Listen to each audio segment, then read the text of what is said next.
चलिए, good morning everyone. आज का जो हमारा वीडियो है वो स्पेशली बेस्ड है एएम, जीएम और एचएम के ऊपर, अर्थमेटिक मीन, ज्योमेट्रिक मीन और हार्मोनिक मीन।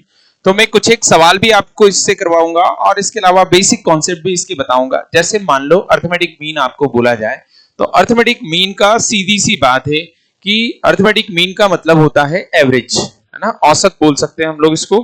औसत ही अर्थमेटिक मीन कहलाता है। औसत जो होता है वही अर्थमेटिक मीन कहलाता है। जैसे मान लो आपके सामने संख्या दी गई कि 4, 6 और 8, इनका अर्थमेटिक मीन क्या होगा। तो आपको करना है 4 + 6 + 8 डिवाइडेड बाय कितना, 3। जितने नंबर ऑफ एलिमेंट होंगे उतने ही से क्या करना है, डिवाइड करना है। तो यहां हो जाएगा 8 4 12 6 18, 18/3 करेंगे तो कितना हो जाएगा, 6। ये जो लिखा है फॉर्मूला अर्थमेटिक मीन, ये 2 नंबर के लिए, कितने नंबर के लिए है, 2 एलिमेंट के लिए है।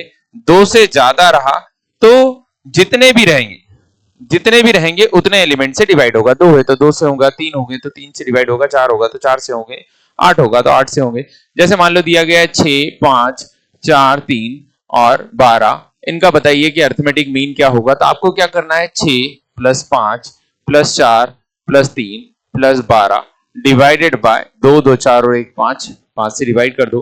12 6 18, 3 21, 4 25, 5 30, 30 में 5 का भाग दे दिया, 5 × 30, एवरेज कितना आ गया, 6।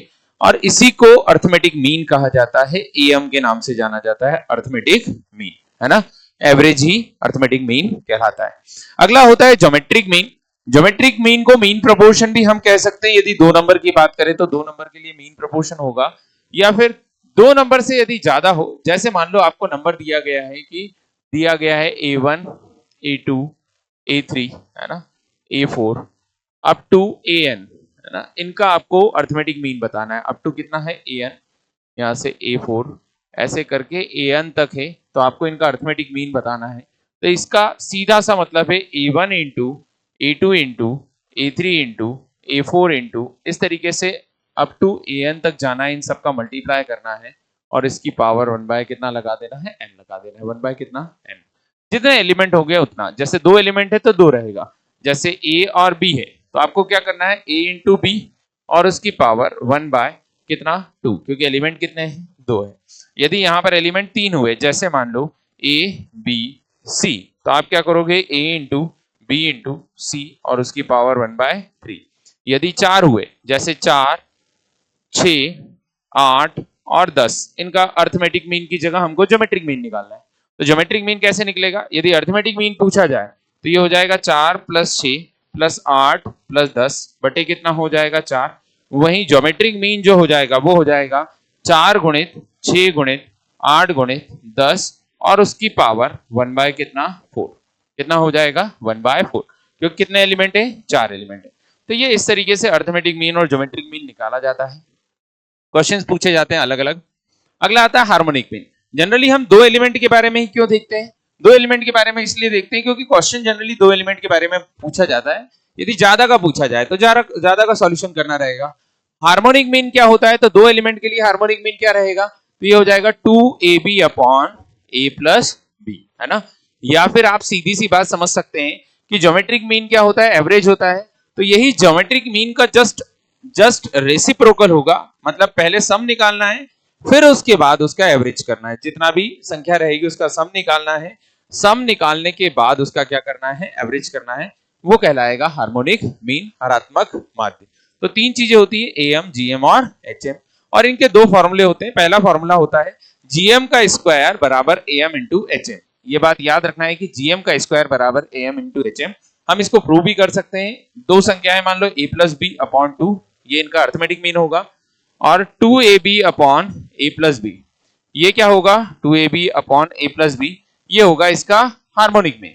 तो यहाँ 2 से 2 कट जाएगा, AB से AB कट जाएगा, तो ये क्या आ जाएगा, AB। ये क्या हो जाएगा, AB। और इसको हम लिख सकते हैं √AB का स्क्वायर, और √AB का स्क्वायर मतलब √AB क्या होता है, GM होता है, तो GM का स्क्वायर। तो AM * HM बराबर क्या होता है, GM का स्क्वायर, है ना। और एक और चीज, ये पहला पॉइंट था, और दूसरा पॉइंट आप ऐसा लिख सकते हैं कि arithmetic mean is always greater than equal to geometric mean, है ना। अर्थमेटिक मीन जो होता है वह हमेशा ज्योमेट्रिक मीन से क्या होता है, ज्यादा होता है। और ये हार्मोनिक मीन से क्या होता है, ज्यादा होता है। आप चाहो तो दो नंबर लेके चेक कर सकते हो। जैसे मान लो मैंने नंबर लिया 4 और 6, तो इनका एम कितना होगा, तो एम होगा 4 + 6 बटे 2। इनका जीएम क्या होगा, 4 × 6 का अंडर रूट, है ना। और इनका हार्मोनिक मीन क्या होगा, 2 × 4 × 6 बटे 4 + 6। जब यहाँ करोगे तो 6 4 10 का आधा कितना हो जाएगा, 5। यहाँ 6 चौक 24 मतलब अंडर रूट 24, बट ओबीएस से 25 का रूट 5 होता है मतलब 24, ये कम ही होगा। और यहाँ पर अगर जो देखेंगे अगला, तो ये हो जाएगा 6 4 10, 6 चौक 24, 24 दुना का 48, 48 बटे कितना 10, 4.8। ये वैल्यू भी मतलब छोटी हो सकती है, बराबर हो सकती है, लेकिन बड़ी नहीं होगी। अगर जो 10 से भाग दोगे तो कितना आएगा, 4.8 आएगा। तो इसका मतलब 5 से छोटा जो है 24 है, अंडर रूट छोटी 24 है, और उससे छोटा क्या होगा 4.8। तो अर्थमेटिक मीन सबसे बड़ा होगा, ज्योमेट्रिक मीन सेकंड नंबर पर होगा, और हार्मोनिक मीन थर्ड नंबर पर होगा। क्वेश्चन कैसे पूछे जा सकते हैं, जैसे पहला सवाल, अब मैं आपको एक एक करके सवाल करवा रहा हूं। बेसिक, प्रो मैक्स, हर लेवल के सवाल है, आप ध्यान से देखोगे समझ में आएगा। 3 संख्याएं 5, पी और 11 का समांतर श्रेणी में, तो पी का मान क्या होगा। समांतर श्रेणी ये कहती है कि 5, पी और 11 यदि इनका समांतर श्रेणी में है, तो जो जो आसपास की दो टर्म है 5 और 11, इनका एवरेज जो होगा वो सेंट्रल टर्म होगी। तो ये हो जाएगा 11 और 5 16, 16 में 2 का भाग दे दो, कितना आ जाएगा पी, ये आंसर हो जाएगा 8। पी बराबर कितना होगा 8। ये अर्थमेटिक के केस में होता है, किसमें केस में होता है, अर्थमेटिक के केस में होता है, अर्थमेटिक मीन के केस में होता है, ठीक है। तो करेक्ट आंसर आएगा ए ऑप्शन 8, इसका राइट आंसर रहेगा। अगला सवाल, यदि a की पावर n प्लस b की पावर n अपॉन a की power n minus 1 plus b की पावर n माइनस 1 बराबर ab के बीच समांतर माध्य है, तो a का मान क्या होगा। ये ab का समांतर माध्य है, ab का समांतर माध्य मतलब a प्लस बी अपॉन 2 होना चाहिए।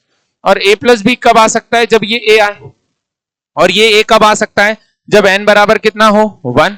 जब n बराबर 1 हो तो ये a हो जाएगा, ये b हो जाएगा, डिवाइडेड बाय a की पावर 1 माइनस 1 प्लस b की पावर 1 माइनस 1, मतलब a plus B upon a की पावर 0 b की पावर 0, कितना हो जाएगा 2। और बिल्कुल अर्थमेटिक मीन बन रहा है, मतलब ऑप्शन ए राइट आंसर रहेगा। आप ऑप्शन के थ्रू डायरेक्टली आंसर टिक कर सकते हैं, ठीक है।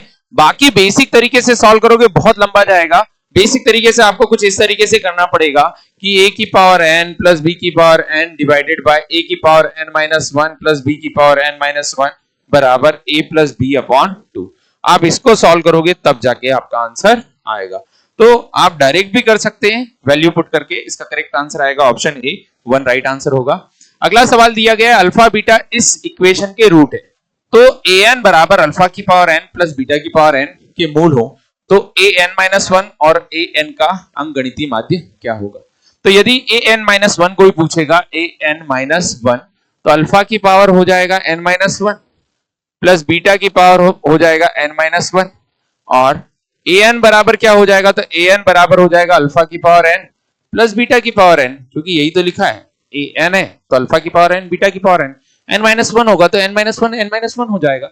इनका अंकगणितीय माध्य, इनका मीन चाहिए, तो इनका मीन क्या हो जाएगा, इन दोनों का मीन, तो इन दोनों का मीन हो जाएगा, दोनों को जोड़ो, अंकगणितीय माध्य मतलब अल्फा की पावर n-1 प्लस बीटा की पावर n-1 प्लस अल्फा की पावर n प्लस बीटा की पावर n डिवाइडेड बाय 2। अंकगणितीय माध्य मतलब क्या होता है, डिवाइड में कितना आ जाएगा 2। यहां पर अगर जो मान लो अल्फा की पावर n कॉमन ले लो, ये अल्फा की पावर n हो गया इंटू अल्फा प्लस अल्फा की पावर n प्लस बीटा की power n into beta plus beta की पावर n डिवाइडेड बाय कितना हो गया 2। तो अल्फा कॉमन ले लूं, अल्फा की पावर n मतलब हो जाएगा अल्फा प्लस 1 प्लस बीटा की पावर n कॉमन ले लूं, तो ये हो जाएगा बीटा प्लस 1 डिवाइडेड बाय कितना हो जाएगा 2, डिवाइडेड बाय कितना हो जाएगा 2। अब यहां पर अल्फा प्लस 1 और बीटा प्लस 1 की वैल्यू निकाल लेंगे तो आसानी से बन जाएगा, अल्फा प्लस 1 और बीटा प्लस 1 की वैल्यू। तो यहां पर वो बोल रहा है कि अल्फा और बीटा इसके रूट है, बट ऑब्वियस इक्वेशन सेटिस्फाई करेंगे, मतलब अल्फा का square minus alpha minus 1 is equal to 0, मतलब इसको उधर ले जाएंगे तो alpha square is equal to alpha plus 1, ये लिख सकते हैं अल्फा प्लस 1 की जगह। वैसे ही बीटा रखेंगे तो ये हो जाएगा beta square minus beta minus 1 is equal to 0, मतलब beta square is equal to beta plus 1 हो जाएगा। तो ये भी आप रख सकते हैं, एक अल्फा प्लस 1 की जगह रख दो, एक बीटा प्लस 1 की जगह रख दो, तो ये हो जाएगा अल्फा स्क्वायर, है ना, और यहाँ पर n-1 ही था ना, अल्फा की पावर n-1 प्लस बीटा की पावर n-1, ठीक है। तो ये हो जाएगा अल्फा की पावर n इंटू अल्फा की पावर कितना हो जाएगा 2 प्लस बीटा की पावर n इंटू बीटा की पावर 2 अपॉन कितना हो जाएगा 2। तो ये हो जाएगा, एक बार फिर से देख लेते हैं, n-1 था तो ये हो जाएगा अल्फा की पावर n-1 प्लस बीटा की पावर n-1 प्लस अल्फा की पावर n प्लस बीटा की पावर n। करेक्ट। अल्फा की पावर n इंटू अल्फा की पावर -1 रहेगा, सॉरी माफी चाहूंगा, यहाँ -1 रहेगा, यहाँ क्या रहेगा -1 रहेगा। -1 मतलब समझ रहे हैं, -1 रहेगा तो उस केस में यहाँ पर भी -1 रहेगा, क्योंकि यहाँ पर -1 बच जाता है। तो उस केस में हम इसको ऐसा लिख सकते हैं, बिल्कुल करेक्ट लिखा हुआ है, कोई दिक्कत नहीं है। बटे में कितना है 2, अल्फा की power n-1 into alpha plus 1 होगा, है ना, और प्लस बीटा की power n-1 into beta plus 1 होगा, डिवाइडेड बाय कितना होगा 2। अब इसकी जगह हम रख सकते हैं अल्फा का स्क्वायर और इसकी जगह रख सकते हैं हम बीटा का स्क्वायर। तो उस केस में आ जाएगा अल्फा की power n-1 plus 2 into alpha की पावर 2 प्लस बीटा की पावर n-1 इंटू बीटा की पावर 2 अपॉन कितना 2। एट लास्टली अल्फा की पावर n+1 प्लस बीटा की पावर n+1 अपॉन क्या आ जाएगा 2। और इसी को हम लिख सकते हैं 1/2, और ये किसके बराबर है, ये यहाँ पर रख दो, तो ये हो जाएगा an+1। तो राइट आंसर आएगा ऑप्शन बी 1/2 an+1। तो ये इसका बहुत अच्छा सवाल है, थोड़ा सा लेवल बढ़ा के क्वेश्चन है, अच्छा क्वेश्चन है। आप इसमें वैल्यू पुट करके नहीं कर सकते, वैल्यू पुट करके सॉल्व नहीं हो सकता, आपको इसको बेसिक से ही सॉल्व करना पड़ेगा। अगला सवाल दिया गया है log a, b और log c समानांतर श्रेणी में। तो हम लोग पढ़ चुके हैं कि यदि log a, log b और log c समानांतर श्रेणी में हो, log c समानांतर श्रेणी में हो, तो इसका मतलब हो जाएगा इन दोनों का सम का एवरेज इसके बराबर होगा। मतलब log b बराबर log a plus log c upon 2। इसका मतलब 20, ये यहां पर आगे आ जाएगा 2, तो ये हो जाएगा 2 log b is equal to log a into c, ये स्क्वायर हो जाएगा, तो b square is equal to क्या हो जाएगा ac। तो ये मैंने आपको सॉल्व कर दिया, बाकी आप लोगों ने इतना पढ़ रखा होगा, इतना बेसिक से कर रखा होगा। तो b square is equal to ac अगर जो हम देख रहे हैं तो ऑप्शन से चेक करो, b square is equal to ac किससे हो रहा है, 6 का स्क्वायर 36, 9 चौक 36 ये हो सकता है, 4 चौक 16, 16 का 16 ये हो सकता है, 6 दून 12 ये नहीं हो सकता, 3 3 9, और ये हो जाएगा 25 चौक 100, 10 चौक 10 से का स्क्वायर 100। मतलब a b और c ऑप्शन हो सकता है, एक ऑप्शन तो हट गया, डी ऑप्शन हट गया। अब अगला हमको चेक करना है कि अगला फिर समानांतर श्रेणी में है, मतलब ये हो जाएगा log 2b minus log 3c बराबर log a minus log 2b plus log 3c minus log a upon कितना हो जाएगा, अपॉन में 2, यही कहलाता है। तो यहां पर हो जाएगा 2b log 2b upon 3c बराबर log a upon 2b multiply by 3c upon a, है ना, डिवाइडेड बाय कितना 2। तो a से a क्या हो जाएगा, कट जाएगा, है ना। तो यहां पर अगर जो हम देखेंगे तो ये हो जाएगा 2b अपॉन 3c का स्क्वायर बराबर 3c अपॉन 2b, है ना। ओके, कुछ गड़बड़ तो नहीं कर दी। log 2b माइनस 3c और यहाँ हो जाएगा a माइनस 2b और 3c अपॉन a, ठीक है। तो a से a कट जाएगा, बटे में 2b और 3c ऊपर आ जाएगा, ठीक है, चलेगा। यहाँ डिवाइड में, ये मल्टीप्लाई में, और वो वापस से डिवाइड में, ठीक है।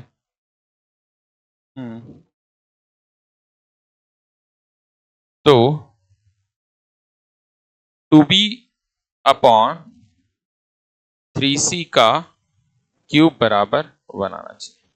तो 2b मतलब 6 दुना का 12 और 4 3 12, ये तो मैच हो रहा है।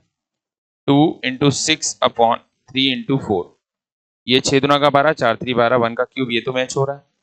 यहां पर देखते हैं तो 4 गुणित 2 बटे 3, ये मैच नहीं हो रहा है। और यहां करेंगे 10 गुणित 2 बटे कितना 3 गुणित 4, ये भी मैच नहीं हो रहा है। तो करेक्ट आंसर आएगा ऑप्शन ए राइट आंसर आएगा। हमने ऑप्शन के थ्रू सॉल्व कर लिया, क्योंकि इन दोनों को सॉल्व करने बैठ जाएंगे तो बहुत लंबा चला जाएगा। ऑप्शन के थ्रू डायरेक्ट आंसर बन जाएगा, ऑप्शन ए राइट आंसर होगा, ऑप्शन के थ्रू सॉल्व हो जाएगा। अच्छा, ये जो मैंने सॉल्व किया ये तो पूरा सारा चीजें समझाने के लिए किया, आप चाहे तो इतना लंबा ले जाने की जरूरत नहीं है, आप डायरेक्ट यहाँ पर कर सकते हैं। कैसे कर सकते हैं, ध्यान से देखना। हम जानते हैं कि जब लॉग के केस में दिया रहता है तो ये होता है b square is equal to a c, ये तो हो जाएगा direct b square is equal to a c. और दूसरा वाला ये दोनों है ना डिवाइड में रहेगा, मतलब 2b अपॉन 3c का स्क्वायर जो रहेगा ये a upon 2b multiply by 3c upon क्या हो जाएगा a से a कट जाएगा, मतलब 2b अपॉन 3c का स्क्वायर बराबर 3c upon 2b।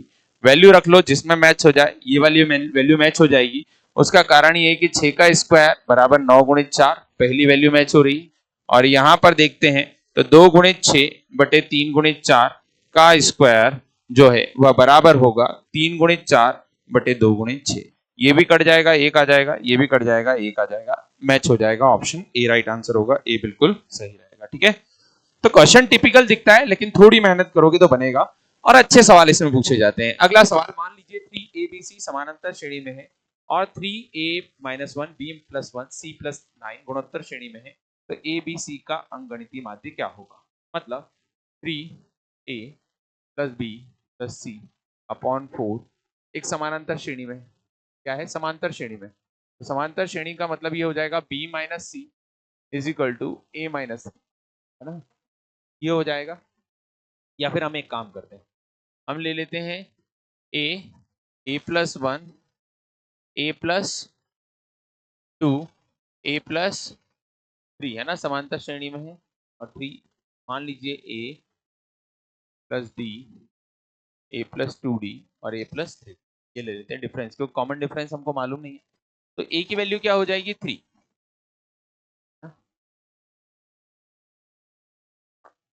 3 + d 3 + 2d 3 + 3, correct.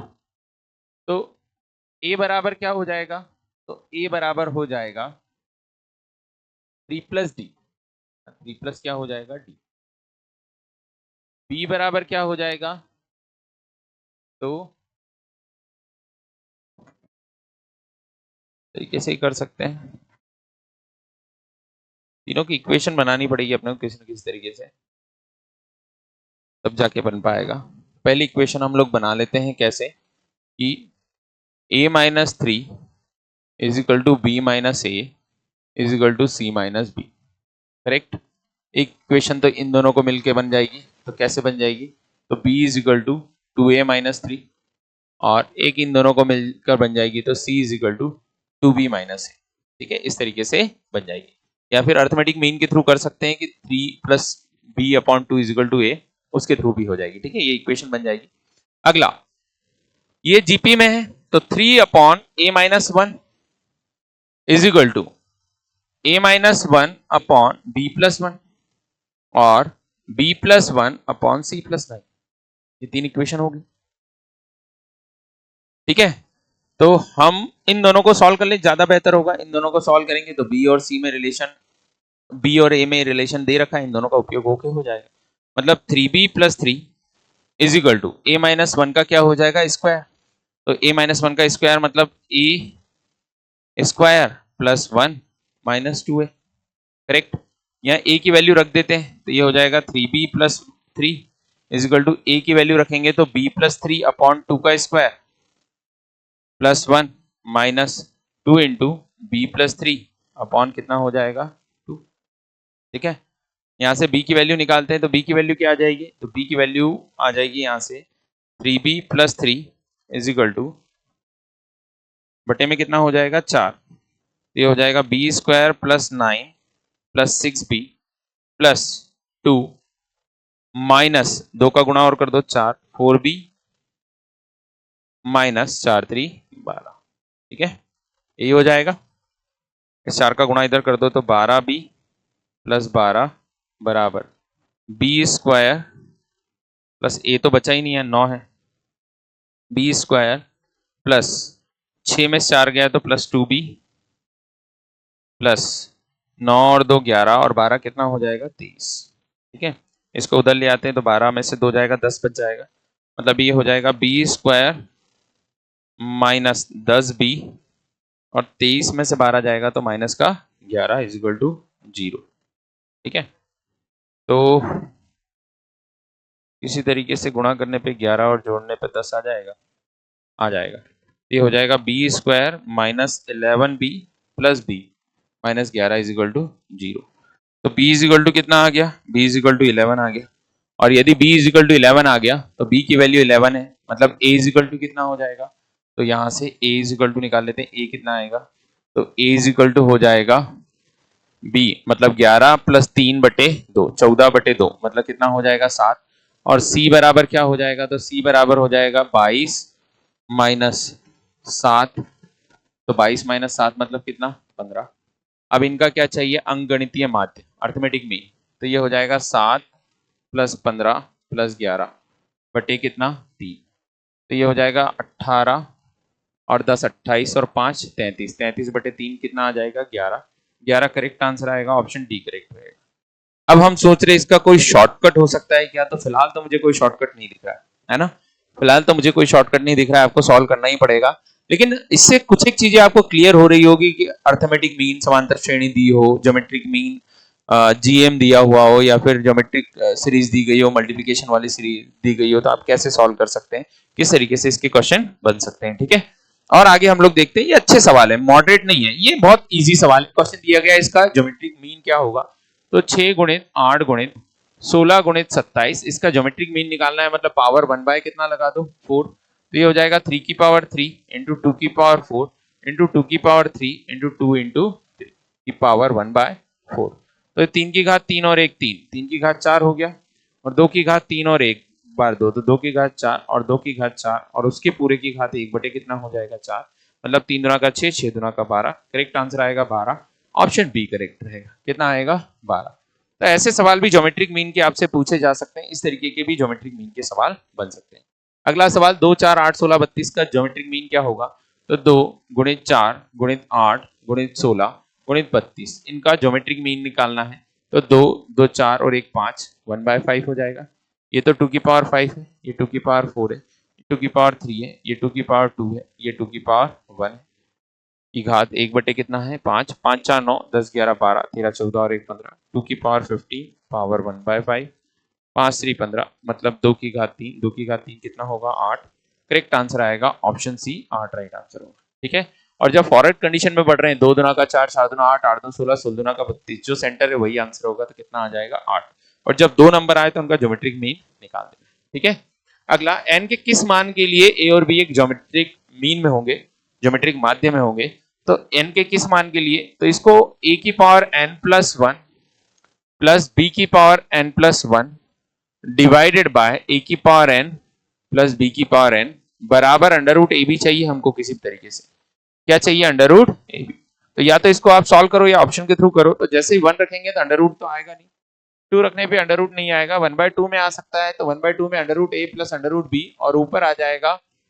3/2 3/2, तो ये तो नहीं हो पाएगा, मोर देन 1 भी नहीं होगा, मेरे हिसाब से इसका आंसर -1/2 होना चाहिए, -1/2 चेक करो, क्योंकि जैसे -1/2 रखोगे तो a की पावर -1/2 प्लस 1 प्लस b की power -1/2 plus 1 divided by 1/√a plus 1/√b, ये उस केस में हो जाएगा √a plus √b upon √a plus √b upon √ab। ठीक है, तो ये तो कट जाएगा और ये ऊपर चला जाएगा, तो करेक्ट आंसर आएगा √ab बराबर √ab, तो -1/2 इसका राइट आंसर रहेगा, ऑप्शन सी राइट आंसर रहेगा, -1/2 है ना, मतलब आपकी एग्जाम में आए तो आपको ये ध्यान रखना है।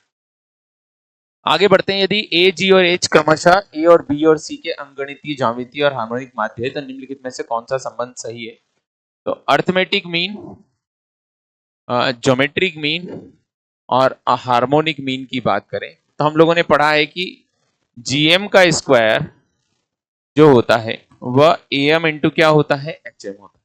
ठीक है, तो g is the geometric mean between a and h, है ना, geometric mean between a and h, तो ज्योमेट्रिक मीन होता भी यही है √am इंटू एच एम, मतलब इन दोनों का ज्योमेट्रिक मीन, इन दोनों का ज्योमेट्रिक मीन, तो ऑप्शन ए करेक्ट रहेगा कि G is the geometric mean between a and H, arithmetic mean और हार्मोनिक मीन का ज्योमेट्रिक मीन होता है। ठीक है, दो संख्याओं का ज्योमेट्रिक मीन जो है वह 6 है, जीएम जो है वह 6 दिया है, और उनका एम जो है वह कितना दिया है 6.5 दिया है, तो एच एम क्या होगा, तो एच एम बराबर होगा जीएम का स्क्वायर अपॉन एम, है ना, मतलब ये हो जाएगा 36 बटे कितना 6.5।